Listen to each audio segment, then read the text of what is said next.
New ইয়র্কের Manhattan থেকে আপনাদেরকে স্বাগত জানাচ্ছি আমি খালেদ মুহিউদ্দিন। বাংলাদেশের রাজনীতিতে নানা ধরনের পরিবর্তন দেখা যাচ্ছে হচ্ছে বাংলাদেশের সমাজনীতিতেও নৈতিকতা, ধর্ম এবং নানা বিষয় নিয়ে নানা আলোচনা চলছে। এসব নিয়ে কথা বলার জন্য আজ আমাদের সঙ্গে রয়েছেন তাহরিকে খতমে নবুয়ত বাংলাদেশের আমির জনাব আল্লামা মুফতি ডক্টর সাইয়েদ মোহাম্মদ এনায়েতুল্লাহ আব্বাসী ও সিদ্দিকী। ডক্টর আব্বাসী, আপনাকে আমাদের অনুষ্ঠানে স্বাগত জানাই।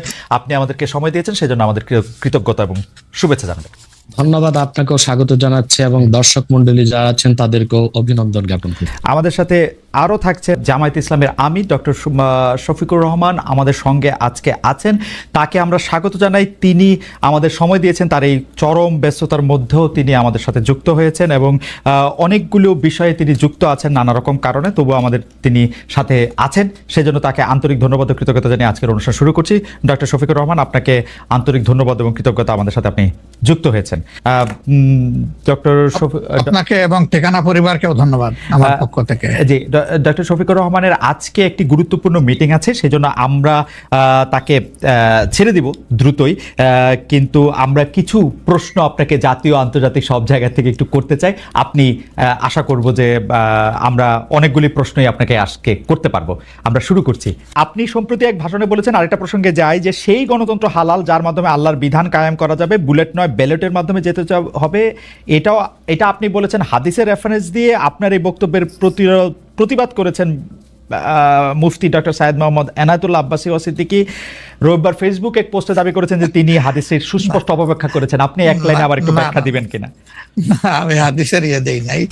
আমি বলেছি যে ডেমোক্রেটিক যে প্রসেসটা, এটা রাসূল করিম সাল্লাল্লাহু আলাইহি সাল্লামের পরে যারা রাষ্ট্র পরিচালনা করেছেন খোলাফায়ে রাশিদিন, তাদের সময় ছিল এবং এটা বাস্তবতা আমরা সবাই জানি। হযরতে ওমর খুতবা দিতে দাঁড়াইছেন, সাধারণ মুসল্লি বলছে আমি আপনার খুতবা শুনবো না।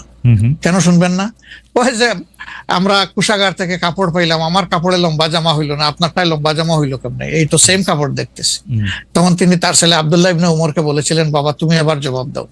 তিনি দাঁড়াইয়া বললেন যে দেখেন, বাবা তো রাষ্ট্রের দায়িত্বশীল, তার সাথে বিভিন্ন বিদেশি প্রতিনিধি দল আসে, এই রাষ্ট্রের সম্মানে আমি বাবাকে বলেছিলাম যে বাবা আমাদের পোশাক 2 টুকরা করে কাটার দরকার নাই, আপনি অনুমতি দিলে আমি কুশাগারকে রিকোয়েস্ট করতে চাই যে আমাদের 2 পিস না কেটে দিয়ে দেওয়ার জন্য, সেটা দিয়ে আপনি জামা বানাবেন। তো আমার বাবা এবং আমার 2 পিস মিলে উনার 1 পিস হয়েছে এবং তাই উনার জামা লম্বা।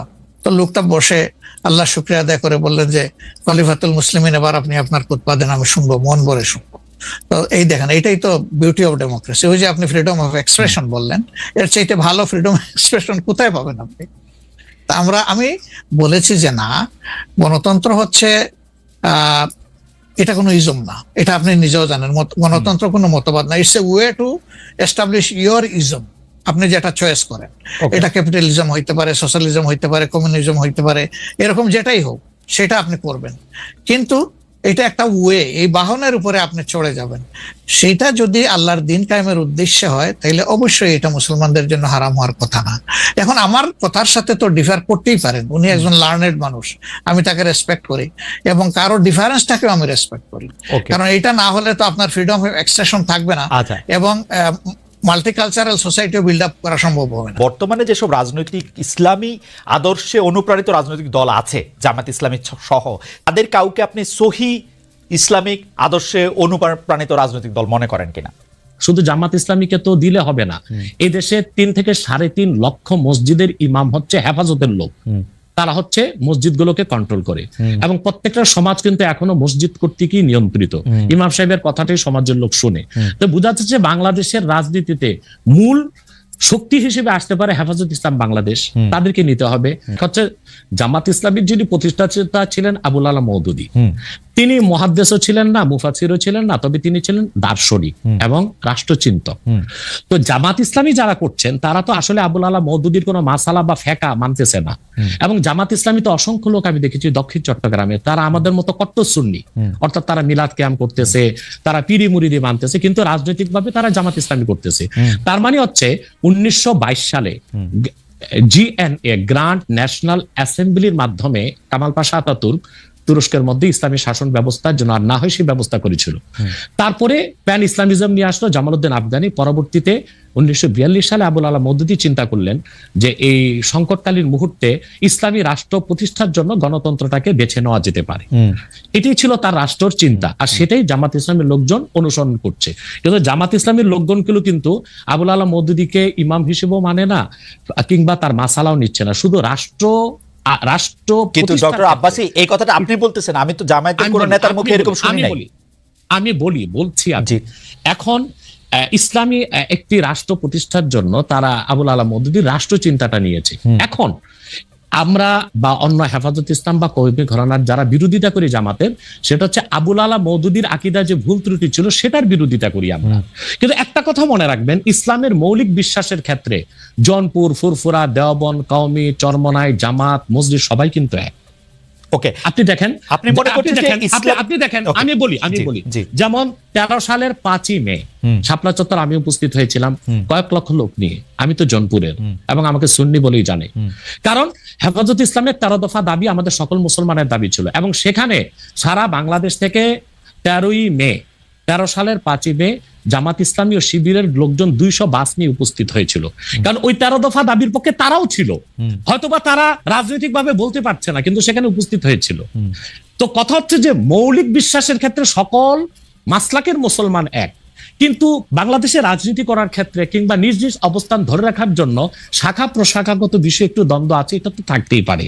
একটা ঘরে যদি 5টা ভাই থাকে, 5 ভাই কি আপনি যেটাকে শাখা প্রশাখাগত দ্বন্দ্ব বলতেছেন, সেই দ্বন্দ্ব আমরা অনেক সময় অনেক প্রকট দেখি। কেউ কেউ বলেন যে একজন আরেকজনকে বলেন যে তারা আসলে নাস্তিকদের থেকেও খারাপ, আরেকজন আরেকজনকে বলেন তারা বিধর্মী থেকেও খারাপ, একজন আলেম আরেকজন আলেমকে বলেন, সেগুলি আমরা শুনি, এবং রাজনৈতিক কারণে বলেন অনেক সময়, সেটি মানে কোনো বিষয়ের ব্যাখ্যা দিতে গিয়া না, রাজনৈতিক অবস্থানের কারণে বলেন। আমরা দেখেছি যে বাংলাদেশের ইসলামিক রাজনৈতিক দল, আমি এই মুহূর্তে নাম বলছি না, কিন্তু তারা জনসভায় ভাষণে বলেছেন যে তাদের আসলে জামাতে ইসলামীকে ঠেকানোই তাদের রাজনৈতিক আদর্শ।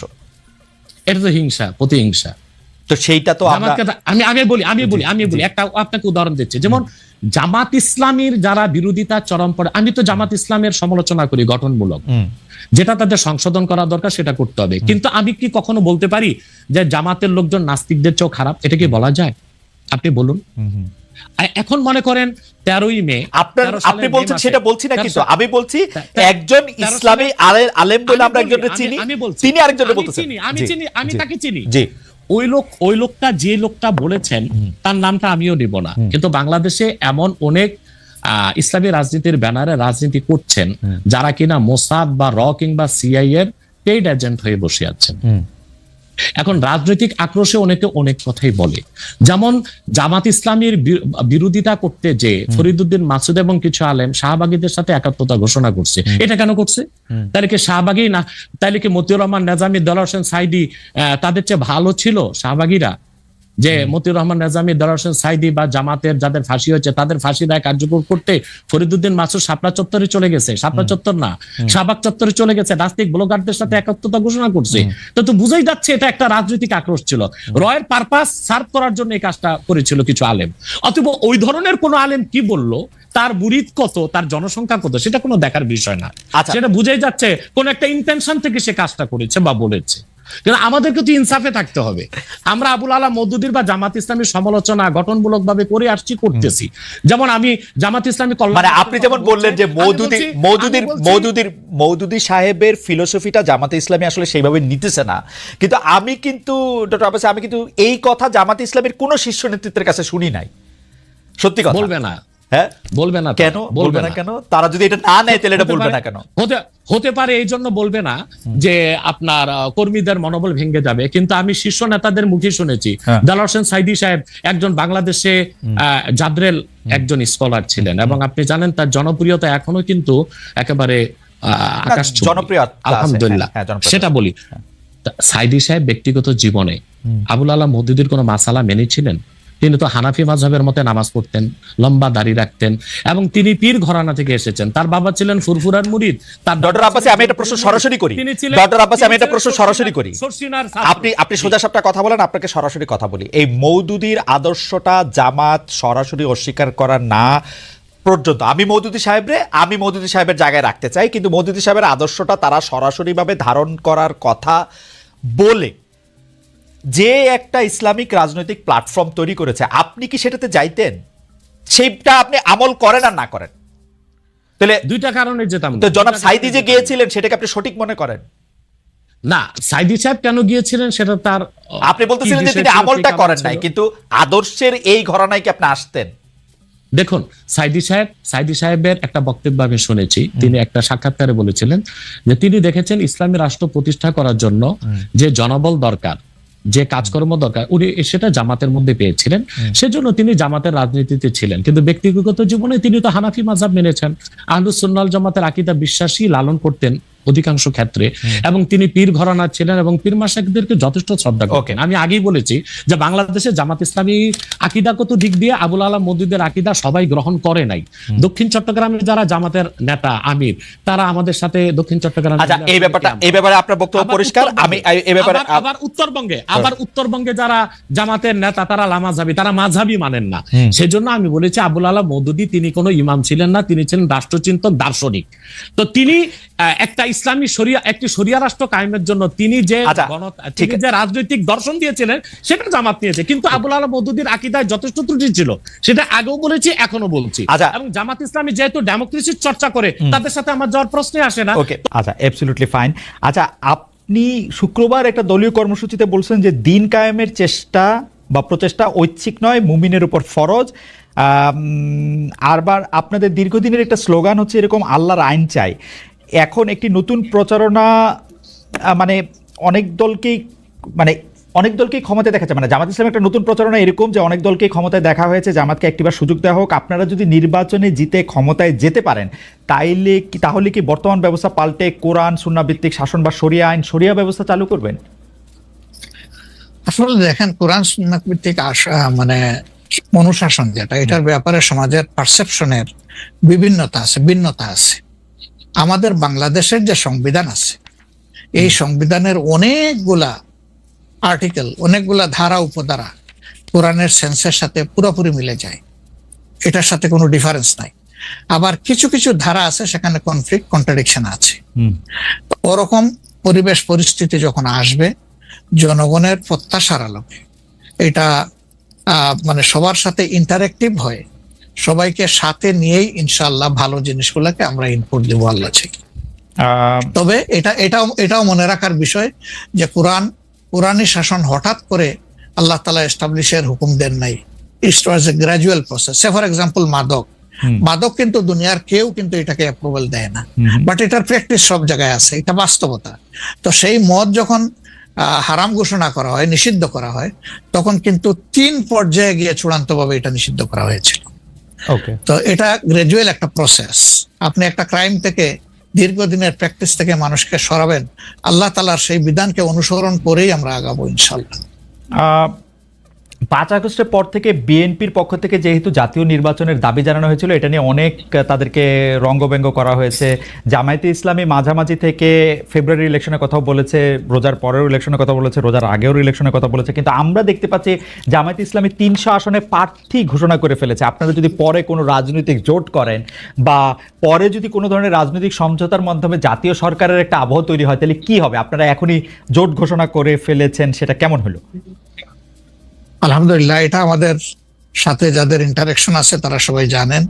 আমরা বলেছি যে এটা আমাদের অফিসিয়াল ঘোষণা না, এটা হলো প্রাথমিক সিলেকশন, এবং সমস্ত আমাদের নমিনি যারা হবেন তাদেরকে সেম মেসেজ দেওয়া হয়েছে যে জাতীয় বৃহত্তর স্বার্থে যে কোনো সময় যে কোনো পরিবর্তন যে কোনো আসনে আসতে পারে। আমাদের সংগঠন এটার জন্য পূর্ণ প্রস্তুত। প্রয়োজনে আমার থেকেই পরীক্ষা শুরু হবে, কোনো অসুবিধা নেই। আপনার কাছে ছোট একটি পরীক্ষা, সেটি আপনার পরীক্ষা না, আপনার কাছে একটি ছোট পরীক্ষা। আপনি কুষ্টিয়া 3 সদর আসনে জামাত ইসলামের এমপি প্রার্থী হিসেবে ঘোষণা করা হয়েছে জনপ্রিয় ইসলামী বক্তা জনাব আমির হামজাকে, কিন্তু এদিকে আবার জামাতি ইসলামীর শুরা সদস্য জনাব ফরাজ হোসেন রয়েছেন, তার নামও জোরে সোরে শোনা যাচ্ছে। অনেকে বলছেন যে তৃণমূল জামায়াত আসলে পছন্দ করে নাই হঠাৎ করে এরকম একজনকে মনোনয়ন দেওয়া।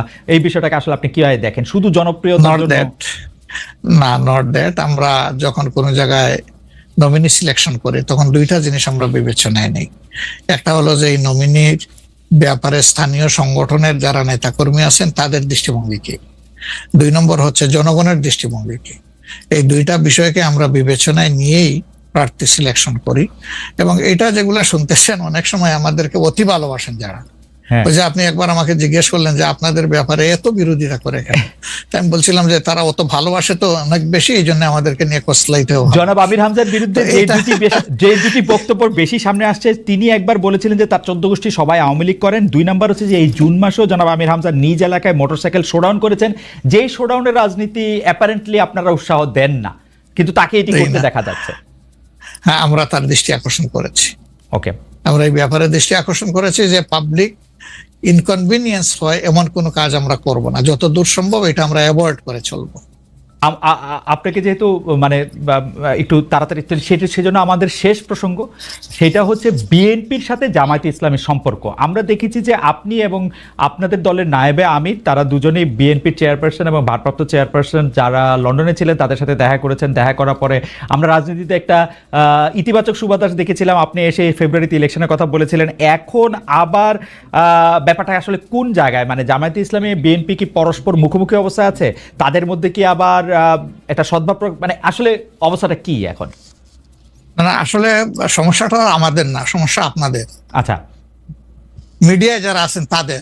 আচ্ছা, আমরা তো মুখামুখি না, আমরা তো পাশাপাশি আছি। তো ওকে, আমরা এই যে ঐকমত্য কমিশন বলেন বা অন্যান্য মিটিং গুলা বলেন বা আমাদের নিজেদের মধ্যে কথাবার্তা বলেন, আমরা তো কোনটা বন্ধ রাখি নাই, আমরা সবটাই আছি।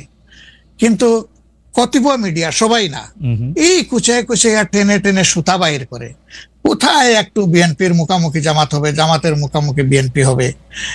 এটার মধ্যে জাতির কি কল্যাণ আছে আমরা বুঝতে পারি না। আমাদের তো ওরকম কোনো রেশারেশির সম্পর্ক নাই। আমি হচ্ছে যে দুটা, খালি আপনি মিডিয়ার কথা বলছেন, ভালো করছেন। এখন আমরা তো আসলে মানে মিডিয়া থেকে অনেক সময় তথ্য নেই। বিএনপির নেতার প্রসঙ্গে একটি সংবাদ শিরোনাম আমি পড়েছি, ভোট হলে তো তাদের গুরুত্ব থাকবে না, জামায়াতকে ফখরুলের খোঁচা, স্বাধীনতার অবিশ্বাসীদের সমর্থন করা যাবে না, মির্জা ফখরুল। আবার আরেকটা রিপোর্ট, আবার আরেকটা পত্রিকার রিপোর্ট, জামায়াতকে স্বাধীনতা বিরোধী বলা হলে অনেকের বাবাও রাজাকার ছিলেন, জামায়াতের সাধারণ সম্পাদক বলছেন। তো আপনি আসলে শুধু মিডিয়াকে না বলে, আমরা তো একটা নেতাদের মধ্যে আপনারে তত একটা দেখি না, মানে আপনারা আমি মনেই করতে পারতেছি না, আমি প্রাণপণে মনে করতে চেষ্টা করতেছিলাম, কিন্তু নেতা কর্মীদের মধ্যে তো ব্যাপারটা আসলে আমরা দেখি না। না, আছে, এটা আমি অস্বীকার করব না। জি, এটা যে কিছু নাই আমি সেটা বলছি না। তবে একটা কথা দেখেন যে আসলে গর্ব অহংকার বড় খারাপ জিনিস। অহংকার আল্লাহ তাআলার চাদর, এটা নিয়ে কেউ টানাটানি করুক, এটা মহান আল্লাহ পছন্দ করেন না। তো গর্ব অহংকার করতে করতেই একদল কোথায় গেছে চিন্তা করেন। তারা তো সব সময় মানুষকে কুচিয়ে কুচিয়ে কথা বলতেন, রাইট, কোথায় তোমাদের ঈদের পরের আন্দোলন, কোথায় গিয়ে আশ্রয় নিবা, এই ধরনের অনেক কথাবার্তা ছিল না? অবশ্যই অবশ্যই ছিল। তা এটা যদি আমিও বলি, এটা গ্রহণযোগ্য হওয়া উচিত নয়, এবং এটা অন্য কেউ যদি বলে সেটাও গ্রহণযোগ্য হওয়া উচিত নয়। কাউকে নিয়ে উপহাস করতে নাই। আপনাকে নিশ্চিত থাকতে হবে আপনি যাকে নিয়ে উপহাস করছেন, আল্লাহ একদিন তার কাছেই আপনাকে নিয়ে দাঁড় করাবেন, এবং তখন আপনি লজ্জিত হবেন। তো আমাদের কারোই এমন কথা বলা উচিত না যে এই কথাটা বলে এরপরে আপনার মুখের দিকে তাকাই আমি হাসতে পারবো না, এমন কোনো কথা বলা উচিত। 10:42 বাজে, আমি কি একটা ছোট্ট প্রশ্ন আর করবো 2-1 মিনিটের মধ্যে, এটা উত্তর দিতে পারবেন? প্লিজ। সেটা হচ্ছে যে ইলেকশনের আগে তো অনেক ধরনের কথাই আসে, কেউ কেউ একটা জরিপ করে, কেউ কেউ নিজস্ব। আপনারা কি নিজস্ব কোনো জরিপ করেছেন আপনাদের আসন বা আপনাদের পপুলার ভোট বা পপুলারিটির ব্যাপারে? কেউ কেউ বলছেন এবার আপনারা 91-এর বিএনপি যেমন আওয়ামী লীগকে কাঁদিয়ে ক্ষমতা পেয়ে গেছিল, এইবারও আপনাদের এরকম একটা হইতে পারে, এটা কি আপনার মনে হয়? যে মানে মহান আল্লাহ সবচেয়ে ভালো জানেন, তবে আমরা জরিপ করেছি এবং আরো করব। আচ্ছা, আমরা যখন জরিপ করি তখন নির্বাচনী কোনো আবহ সৃষ্টি হয় নাই, সেটা ছিল নভেম্বর ডিসেম্বরে। আর আমরা এখন নির্বাচনী আবহ কিছুটা এসেছে, সকল অ্যাক্টর এখন ময়দানে কম বেশি ভিজিবল হবেন, তারপরে ইনশাল্লাহ আমরা জরিপ করব। তখন বোঝা যাবে যে আগের মূল্যায়ন আর পরের মূল্যায়নের মাঝে তফাৎটা কতটুকু। আর যেটা বললেন যে কাউকে কাঁদ দিয়ে খাওয়ার ক্ষমতায় যাওয়া, আমরা ভাই আসলে ক্ষমতায় যাওয়ার বিষয়টা দেখি না। আমরা দেখি যে এটা একটা বিশাল দায়িত্বের বোঝা। আল্লাহ যদি কখনো সে কাজের জন্য আমাদেরকে কবুল করেন, তাহলে আমরা শাসক নয় ভাই, দোয়া করেন আমরা যেন মানুষের সেবক হতে পারি।